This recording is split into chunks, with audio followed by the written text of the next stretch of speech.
So, good morning, everybody. This is Joe.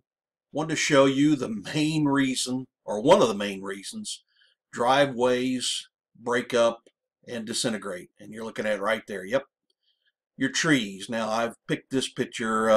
Obviously, it shows the root system a little more than usual, but the same is true here. And I'm going to show you a few actual pictures to kind of show you what I mean.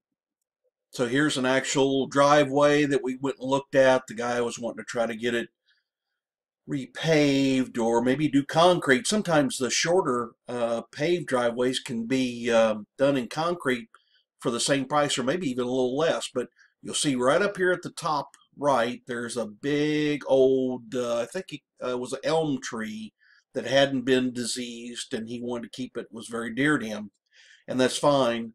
But to try to do something, anything with this driveway would be a waste of time. So remember, when you're looking at a house and looking at driveways and sidewalks, that's something you might want to keep in mind as far as trees, how close they are, and what they might do. I'll show you one other quick example of them.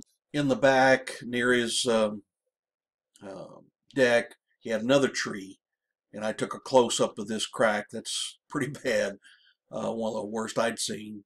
But again, you need to keep in mind with sidewalks, patios, driveways, trees, as they get bigger, can be a real enemy to you. So keep that in mind if you're buying, remodeling, or looking at a new home. So thanks for watching.